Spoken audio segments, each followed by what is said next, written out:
중국 함대 12척이 서해를 침범했습니다. 30년 만에 최대 규모 도발. 중국은 확신했습니다. 한국은 절대 막지 못한다. 하지만 3분 뒤 12척 전체가 후퇴했습니다. 단 한 발의 미사일도 없이 한국이 비밀리에 실전 배치한 무기, 사거리 200km, 탄속 마하 7. 미국도 못 만든 걸 한국이 해낸 겁니다. 미국이 경악했고 일본이 떨었습니다. 그 충격적인 3분의 전말을 지금 공개합니다. 시작하기 전 구독과 좋아요, 그리고 대한민국 화이팅 댓글로 한국을 응원해주세요. 저는 제임스 맥아더, 미 해군 7함대 부사령관입니다. 해군에 몸담은 지 32년, 태평양의 모든 바다를 누벼온 제가 그날 서해에서 목격한 것은 제 군 생활 전체를 송두리째 뒤흔들어 놓았습니다. 그날 저는 한미연합해상훈련 참관차 대한민국 해군의 세종대왕함에 승선해 있었습니다. 솔직히 말씀드리면 별 기대 없이 온 출장이었어요. 한국 해군의 훈련을 직접 보고 평가해달라는 펜타곤의 요청이었지만 속으로는 이렇게 생각했죠. 뭘 평가해. 어차피 우리 기술로 만든 이지스 시스템 쓰는 나라인데. 미 해군 입장에서 한국은 그저 잘 따라오는 동맹국 정도였습니다. 우리가 제공한 무기를 라이선스 생산하고 우리가 짜준 매뉴얼대로 훈련하는 나라. 고마워해야 할 건 한국 쪽이라고 생각했어요.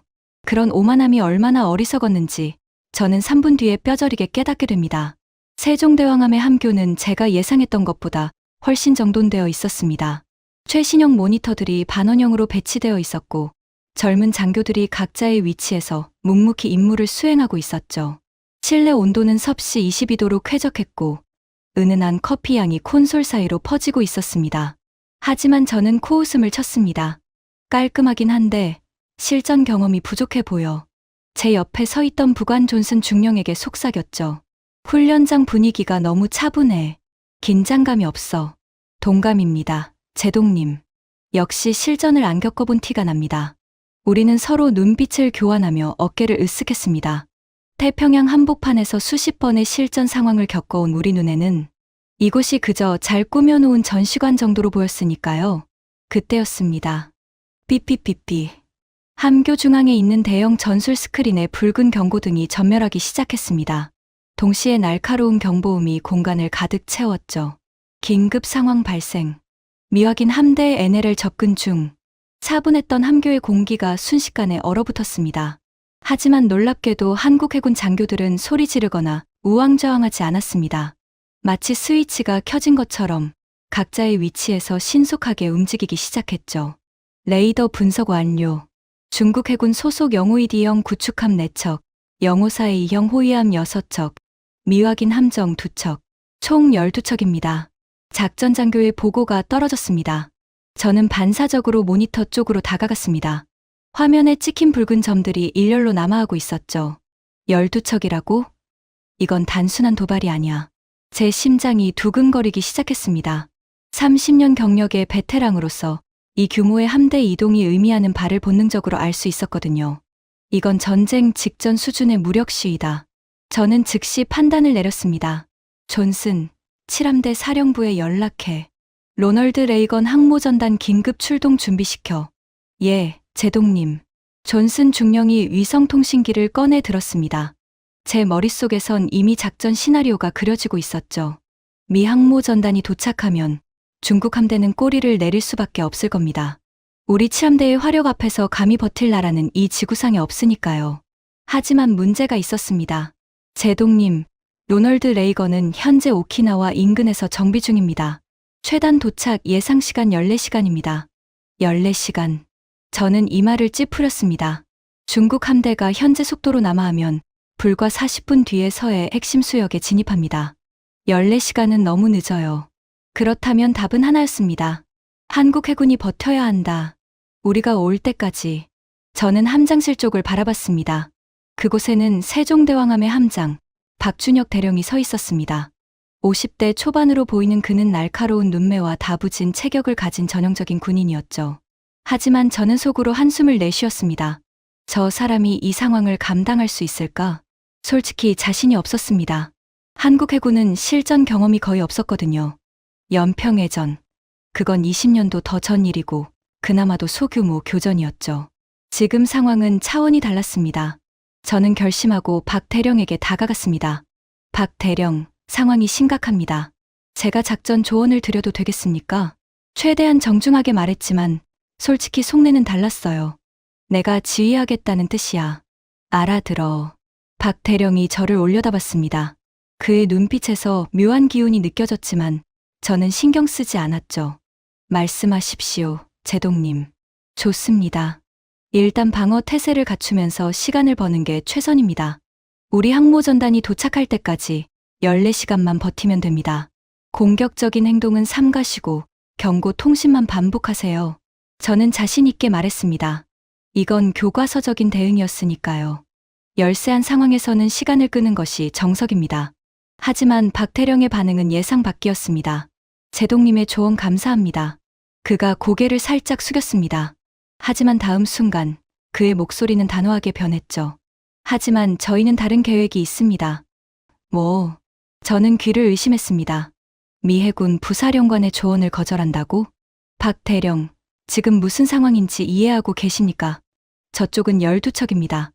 영우이디 구축함은 수직 발사대만 64셀이에요. 대한미사일, 순항미사일, 대공미사일을 동시에 운용할 수 있단 말입니다. 귀함 한 척으로 어떻게? 한 척이 아닙니다. 제동님. 박 대령이 저를 정면으로 바라봤습니다. 그의 눈에는 두려움 대신 묘한 확신이 담겨 있었어요. 그리고 저희에게는 비밀 무기가 있습니다. 비밀 무기?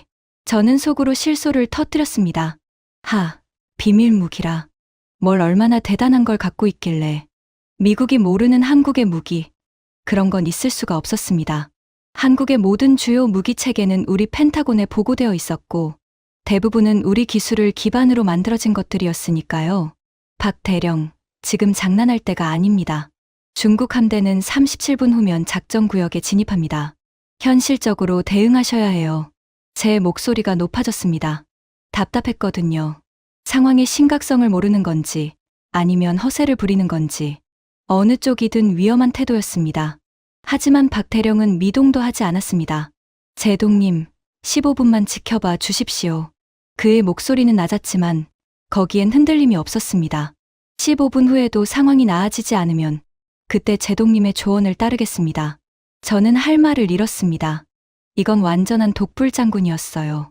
동맹국의 고위 장성이 조언하는데 고작 15분을 달라니? 하지만 이상하게도 그의 눈빛에서 저는 무언가를 느꼈습니다. 허세가 아니었어요. 진심으로 무언가를 믿고 있는 사람의 눈이었죠. 대체 뭘 믿는 거야? 저는 마지못해 고개를 끄덕였습니다. 좋습니다. 15분. 하지만 그 이후엔 제 방식대로 합니다. 박 대령이 살짝 미소 지었습니다. 감사합니다. 제동님. 후회하지 않으실 겁니다. 후회하지 않을 거라고? 저는 속으로 코웃음을 쳤습니다. 도대체 무슨 자신감인지 모르겠지만 곧 현실을 깨닫게 될 거라고 생각했죠. 하지만 15분 후 현실을 깨닫게 된 건 바로 저였습니다. 박 대령이 마이크를 들었습니다. 전 승조원, 전투 배치, 특수작전 프로토콜 천둥 발동. 천둥. 처음 듣는 암호명이었습니다. 저는 존슨 중령에게 눈짓을 보냈지만 그 역시 고개를 저었죠. 우리 정보망에 없는 작전명이었습니다. 함교의 분위기가 급격히 변했습니다. 장교들이 일사불란하게 움직이기 시작했고 각종 계기판에서 새로운 데이터들이 쏟아져 나왔습니다. 그리고 제가 가장 이상하게 느꼈던 건 그들의 표정이었습니다. 왜 저렇게 침착하지? 12척의 적 함대가 몰려오는데 한국 해군 장교들 얼굴에선 두려움을 찾아볼 수 없었어요. 오히려 어떤 기대감 같은 것이 느껴졌습니다. 마치 오랫동안 준비해온 시험을 드디어 치르게 된 수험생들처럼. 제동님, 저쪽을 보십시오. 박 대령이 함교 우연 창문을 가리켰습니다. 저는 고개를 돌렸습니다. 그리고 숨이 멎었습니다. 세종대왕함의 전방 갑판에서 무언가가 솟아오르고 있었습니다. 처음에는 미사일 발사대인 줄 알았어요. 하지만 그 형체는 제가 아는 어떤 무기와도 달랐습니다. 길이 약 20m, 두 개의 평행한 레일이 함수 방향으로 뻗어 있었죠. 그 사이로 푸른빛 전기 아크가 찌지직 소리를 내며 튀었습니다. 저건 뭐야? 레일건입니다. 제동님. 박태령의 목소리가 들렸습니다. KRG-1점, 대한민국이 세계 최초로 실전 배치한 전자기 레일건입니다. 레일건? 저는 눈을 비볐습니다. 분명히 잘못 들은 거라고 생각했어요. 레일건은 아직 실험 단계의 기술이었습니다. 미 해군도 2010년대부터 개발해왔지만 실전 배치는커녕 함정 탑재 테스트도 제대로 못하고 있었거든요. 발사 시 발생하는 엄청난 열과 전력 소모 문제를 해결하지 못해서였죠. 그런데 한국이 실전 배치했다고? 불가능합니다. 저도 모르게 입에서 말이 튀어나왔습니다. 레일건은 아직 기술적 한계가, 발열 문제와 전력 공급 시스템이 18개월 전에 해결했습니다. 박 대령이 담담하게 대답했습니다. 한화와 삼성 SDI의 공동 개발입니다. 차세대 전고체 배터리와 초전도 냉각 시스템을 결합해서 연속 발사가 가능해졌죠. 한화, 삼성 SDI. 저는 머릿속이 하얘지는 느낌이었습니다. 그 이름들은 제가 아는 한국 기업들이었어요. 하지만 그들이 이런 무기를 만들어냈다니? 사거리는 얼마입니까? 제 목소리가 떨렸습니다. 200km. 박태령의 대답에 저는 그 자리에 얼어붙었습니다. 200km? 미 해군의 레일건 시제품 사거리가 고작 180km였습니다. 그것도 실험실 조건에서요. 그런데 한국은 200km를 실전에서 쏜다고? 탄속은 마하치입니다. 박 대령이 덧붙였습니다. 현존하는 어떤 방어 시스템으로도 요격이 불가능합니다. 마하 7점, 초속 2400m. 그 속도의 의미를 제가 모를 리 없었습니다. 현재 가장 빠른 대함 미사일도 마하 3 정도입니다. 마하 7이면 반응할 시간 자체가 없어요. 탐지하는 순간 이미 맞은 거나 다름없죠. 그게 진짜라면. 저는 마른 침을 삼켰습니다. 게임 체인저 수준이 아닙니다. 이건 해전의 패러다임 자체를 바꾸는 겁니다. 박 대령이 고개를 끄덕였습니다. 그래서 비밀이었습니다. 제동님. 그 순간 작전 장교의 목소리가 함교에 울려 퍼졌습니다. 중국 함대 NLL 완전 침범. 거리 87km. 전투 구역 진입까지 12분. 12분. 저는 레일건을 바라봤습니다. 푸른 전기 아크가 점점 강렬해지고 있었어요. 마치 잠에서 깨어나는 거인처럼. 이게 정말 작동한다면. 저는 처음으로 한국 해군을 다른 눈으로 바라보기 시작했습니다. 함교의 대형 스크린에 중국 함대의 진영이 실시간으로 표시되고 있었습니다. 선두에 선 것은 영호이 D형 구축함 쿤밍호였습니다. 중국 해군의 자랑, 만재 배수량 7,500톤의 최신의 구축함이었죠. 그 뒤로 나머지 11척이 쐐기 대형을 이루며 남하하고 있었습니다. 거리 72km, 접근 속도 28노트. 작전 장교의 보고가 계속되었습니다. 저는 손에 땀이 차는 것을 느꼈습니다. 72km면 중국 함대의 대한미사일 사거리 아니었거든요. 언제든 발사해도 이상하지 않은 거리였죠. 하지만 한국 해군은 여전히 침묵을 지키고 있었습니다. 왜 아직 안 쏘는 거야? 저는 박태령을 바라봤습니다. 그는 팔짱을 낀 채 스크린을 응시하고 있었어요. 마치 바둑 기사가 다음 수를 읽는 것처럼 깊은 눈빛이었습니다. 박태령, 지금 발사해야 합니다. 사거리 안에 들어왔어요. 제 조급한 목소리에 박태령이 고개를 저었습니다. 아직입니다, 제동님. 아직이라니? 저들이 먼저 쏘면 어쩌시려고요? 그럴 일 없습니다. 박태령의 목소리에는 이상할 정도로 확신이 담겨 있었습니다. 중국은 먼저 쏘지 않습니다. 저들의 목적은 무력 시위예요. 실제 교전을 원한다면 저런 대형으로 접근하지 않죠. 저는 할 말을 잃었습니다. 그의 분석은 정확했어요. 중국의 쐐기 대형은 공격용이 아니라 위압용이었습니다. 함대 전체를 한눈에 보여주며 상대를 압도하려는 심리전 포메이션이었죠. 이 사람, 그냥 고집만 센 게 아니었어. 저는 처음으로 박태령을 다시 평가하기 시작했습니다. 거리 65km. 쿤밍함에서 사격 통제 레이더 가동 감지. 작전 장교의 목소리가 한 톤 높아졌습니다. 사격 통제 레이더라는 말에 함교의 공기가 팽팽해졌죠. 그건 미사일 발사 직전에 켜는 장비였으니까요. 분석해. 박태령의 명령이 떨어졌습니다. 예. 레이더 패턴 분석 결과. 단순 위협용 조사입니다. 실제 발사 준비 절차는 진행되지 않고 있습니다. 저는 놀랐습니다. 레이더 신호만 보고 적의 의도를 파악하다니. 한국 해군의 전자전 분석 능력이 이 정도일 줄은 몰랐거든요. 거리 58km. 시간이 흐를수록 중국 함대는 점점 가까워졌습니다. 하지만 박태령은 여전히 발사 명령을 내리지 않았어요. 박태령, 대체 뭘 기다리는 겁니까? 저는 더 이상 참을 수가 없었습니다. 최적 사거리입니다. 제동님. 박 대령이 대답했습니다. 레일건의 최대 사거리는 200km지만 정밀 타격을 위한 최저 거리는 50km입니다. 그래야 오차 범위를 1m 이내로 줄일 수 있어요. 1m 이내? 저는 경악했습니다. 보통 함대함 미사일의 오차 범위가 수십 미터인데 1m라니. 그건 저격수 수준의 정밀도였습니다. 거리 52km. 전 포대. 한 번 발사 준비. 드디어 박 대령의 명령이 떨어졌습니다. 목표는 쿤밍함. 선체 우연중앙부. 정확히는 주포 탄약고 위 3m 지점. 탄약고 위 3m? 저는 귀를 의심했습니다. 그 좁은 부위를 50km 밖에서 노린다고? 침몰시키지 않고 무력화만 시키겠다는 뜻입니다. 박 대령이 제 의문을 읽은 듯 설명했습니다. 전쟁을 원하는 게 아니에요. 그들에게 경고를 주는 겁니다. 우리가 원하면 언제든 침몰시킬 수 있다는 것을. 저는 소름이 돋았습니다. 이건 단순한 무기 시스템이 아니었어요. 완벽하게 계산된 전략적 타격이었습니다. 거리 50km, 최적 사거리 진입. 작전 장교의 보고가 떨어지자 박 대령이 조용히 말했습니다. 발사, 쾅. 그 소리는 제 인생에서 들어본 어떤 것과도 달랐습니다. 미사일 발사 때의 굉음과는 차원이 다른 마치 하늘이 찢어지는 것 같은 폭음이었어요. 동시에 세종대왕함 전체가 크게 흔들렸습니다. 저는 반사적으로 콘솔을 붙잡았죠. 푸른 섬광이 함수갑판에서 뻗어나갔습니다. 그 빛은 새벽 하늘을 순식간에 가로질렀고 제 눈으로 따라가기도 전에 사라져버렸습니다.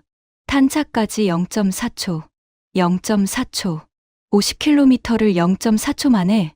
제가 숫자를 계산하기도 전에 작전 장교의 외침이 함교를 울렸습니다. 명중 확인. 쿤밍함 우연중앙부 피격. 저는 대형 스크린으로 시선을 돌렸습니다. 위성 연동 화면에 쿤밍함의 실시간 영상이 떠 있었죠. 그리고 저는 제 눈을 의심했습니다. 쿤밍함의 우연에서 검은 연기가 피어오르고 있었습니다. 하지만 그게 다가 아니었어요. 함체에 뚫린 구멍의 크기가 문제였죠. 직경 약 2m의 완벽한 원형 구멍. 마치 거대한 펀치로 철판을 뚫어버린 것 같았습니다.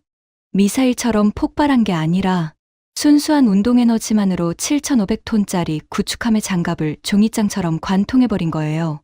세상에, 저도 모르게 탄성이 터져나왔습니다. 저게 진짜야?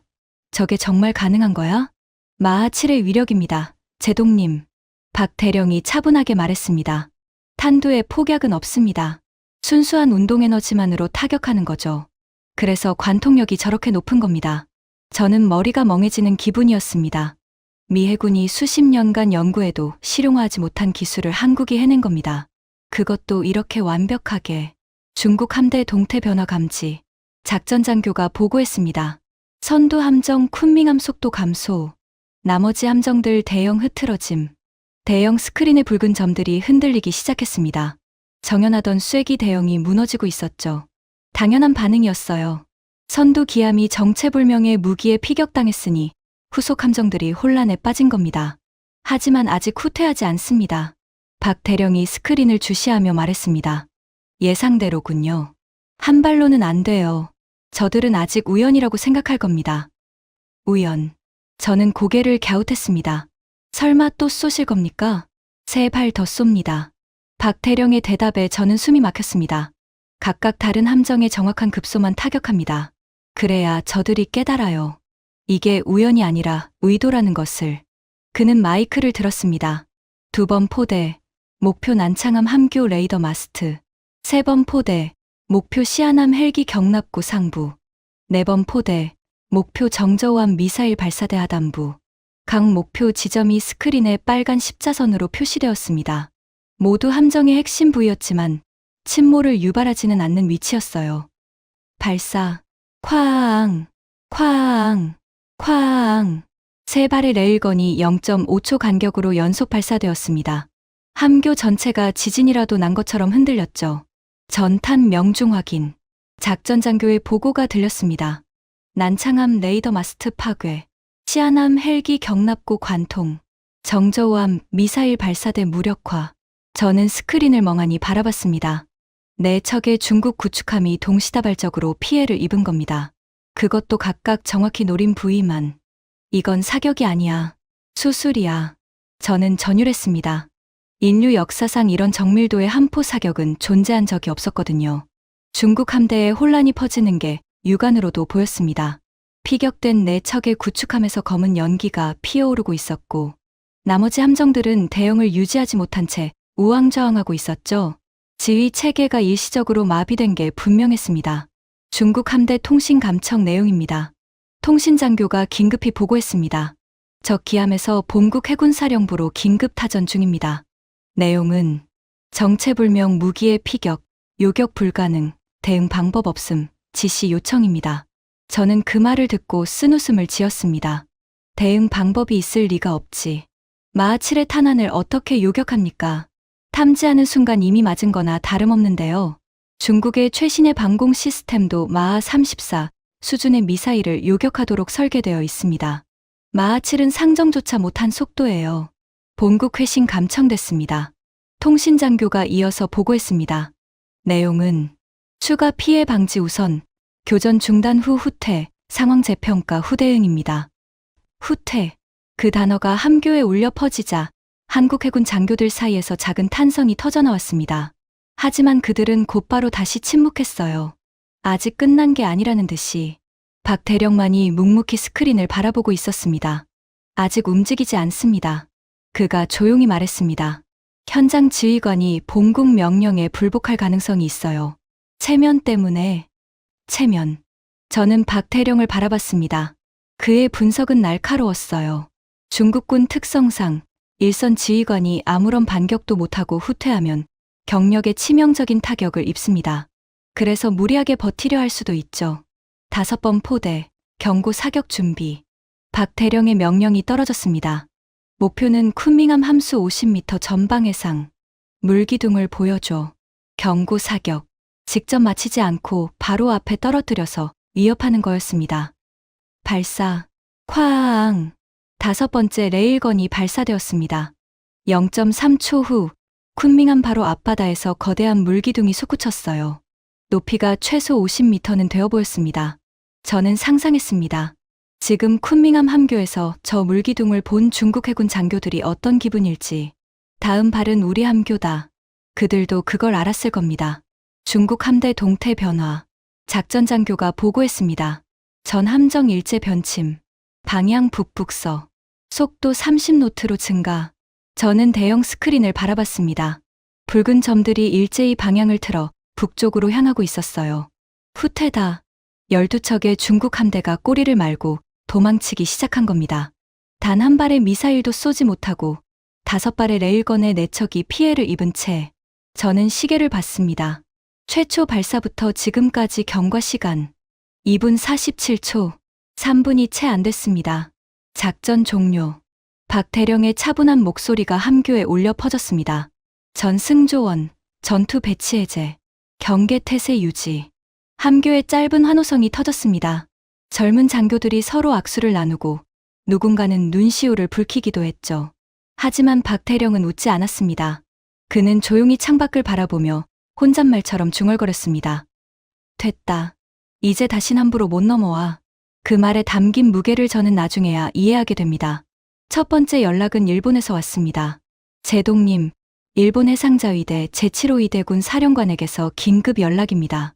존슨 중령이 위성통신기를 건네며 말했습니다. 나카무라 제독인데 방금 무슨 일이 있었냐고 난리입니다. 일본 해상자위대? 저는 통신기를 받았습니다. 나카무라 제독은 제가 태평양 합동훈련에서 여러 번 만난 적 있는 인물이었죠. 베테랑 해군 장성이면서 평소 과묵한 사람이었는데 전화기 너머로 들리는 그의 목소리는 흥분으로 떨리고 있었습니다. 메가더 제독, 방금 서해에서 무슨 일이 있었습니까? 우리 관측 위성에 이상한 열신호가 포착됐습니다. 저는 잠시 망설였습니다.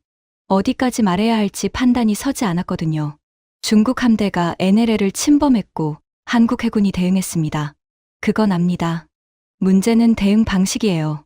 미사일 발사 신호가 전혀 감지되지 않았는데 중국 함정 4척이 동시에 피격당했습니다. 도대체 무슨 무기를 쓴 겁니까? 저는 박 대령 쪽을 힐끗 봤습니다. 그가 살짝 고개를 끄덕였죠. 말해도 된다는 뜻인 것 같았습니다. 레일건입니다. 전화기 너머로 침묵이 흘렀습니다. 뭐라고요? 전자기 레일건이요. 한국이 실전 배치한 겁니다. 불가능합니다. 나카무라 제독의 목소리가 높아졌습니다. 레일건은 아직 실험 단계의 기술입니다. 미국도, 우리도 실용하지 못했는데 한국이 먼저 했다고요? 제가 직접 목격했습니다. 저는 담담하게 대답했습니다. 사거리 200km, 탄속 마하 7, 50km 거리에서 오차 범위 1m 이내의 정밀 타격을 합니다. 다시 침묵. 그게 사실이라면. 나카무라 제독의 목소리가 떨렸습니다. 해양 전력 균형 자체가 바뀌는 겁니다. 한국이 동아시아 해역의 게임 체인저가 된 거예요. 저도 같은 생각이었습니다. 통화를 끝낸 지 10분도 안 돼서 이번엔 호주에서 연락이 왔습니다. 호주 해군 태평양 함대 부사령관 윌슨 제독이었죠. 메가더 AUKUS 회의에서 당신 보고서를 기다리고 있네. 서해에서 뭔 일이 있었어? AUKUS, 미국, 영국, 호주의 3국 안보동맹이었습니다. 그들이 이렇게 빨리 반응한다는 건 이 사건의 파장이 얼마나 큰지를 보여주는 거였죠. 한국이 레일건을 실전 배치했고 오늘 처음으로 사용했습니다. 레일건, 진짜로? 윌슨 제독의 목소리에도 충격이 묻어났습니다. 우리가 영국과 공동 개발 중인 그 레일건 말이야? 아직 시제품도 못 만들었는데. 그렇습니다. 한국이 먼저 해냈어요. 짧은 침묵 후 윌슨 제독이 낮은 목소리로 말했습니다. AUKUS 수뇌부가 발칵 뒤집힐 거야. 우리가 수십억 달러를 투자한 프로젝트를 한국이 먼저 완성했다니. 기술 협력 요청이 들어갈 거네. 저는 쓴웃음을 지었습니다. 한국의 기술 협력을 요청하다. 불과 몇 시간 전만 해도 상상도 못했던 상황이었죠. 그때 박 대령이 제게 다가왔습니다. 제독님, 펜타곤에서 연락이 왔습니다. 긴급 화상회의를 요청하고 있어요. 펜타곤. 저는 깊은 숨을 내쉬었습니다. 이제 진짜 보고가 시작되는 거였죠. 회의 연결해 주세요. 대형 스크린에 펜타곤 상황실이 떴습니다. 화면 속에는 해군 작전사령관, 태평양 사령관, 그리고 국방부 차관까지 최고 2급 인사들이 빼곡히 앉아 있었습니다. 그들의 표정은 하나같이 굳어 있었습니다. 메가더 제독, 지금 서해 상황을 직접 목격했다고 보고받았네. 해군 작전사령관 앤더슨 대장이 입을 열었습니다. 한국이 레일건을 실전 배치했다는 게 사실인가? 그렇습니다. 저는 대답했습니다. KR-7이라는 명칭의 전자기 레일건입니다. 사거리 200km, 탄속 마하 7. 오늘 중국 함대 내척을 정밀 타격해서 무력화시키는 것을 직접 목격했습니다. 회의실에 웅성거림이 퍼졌습니다. 그 기술을 어디서 확보한 건가? 태평양 사령관이 물었습니다. 자체 개발입니다. 한화와 삼성 SDI가 공동으로 개발했다고 합니다. 차세대 전고체 배터리와 초전도 냉각 시스템을 결합해서 기존 레일건의 한계를 극복한 거죠. 삼성이 배터리 회사가 무기 개발에 참여했다고? 국방부 차관이 놀란 목소리로 물었습니다. 그렇습니다. 한국은 민간 기술력을 국방에 적극적으로 융합하고 있는 것 같습니다. 화상회의장에 무거운 침묵이 흘렀습니다. 앤더슨 대장이 천천히 입을 열었습니다. 메가더 제독, 솔직하게 평가해 주게. 이 기술이 우리에게 어떤 의미인가? 저는 잠시 생각했습니다. 그리고 솔직하게 대답했습니다. 미 해군이 10년간 연구해도 해결하지 못한 문제를 한국이 해결했습니다. 레일건의 발열 문제, 전력 공급 문제, 정밀도 문제. 모두요. 저는 숨을 골랐습니다. 솔직히 말씀드리면 이 순간 레일건 기술에서 한국은 미국을 추월했습니다. 우리가 배워야 할 입장이 된 거예요. 회의실이 다시 술렁였습니다. 미 해군 장성이 동맹국에게 기술을 배워야 한다고 말하는 건 전례가 없는 일이었으니까요. 하지만 저는 그게 사실이라는 걸 알았습니다. 오늘 제가 본 것은 단순한 무기 시험이 아니었어요. 새로운 시대의 시작이었습니다. 펜타곤 화상회의가 끝난 후 함교에는 저와 박 대령만 남았습니다. 창밖으로 서해의 수평선이 붉게 물들어가고 있었습니다. 새벽에 시작된 긴장이 이제야 풀리는 듯 파도도 잔잔해지고 있었죠. 저는 박 대령에게 물었습니다. 박 대령, 하나만 물어봐도 되겠습니까?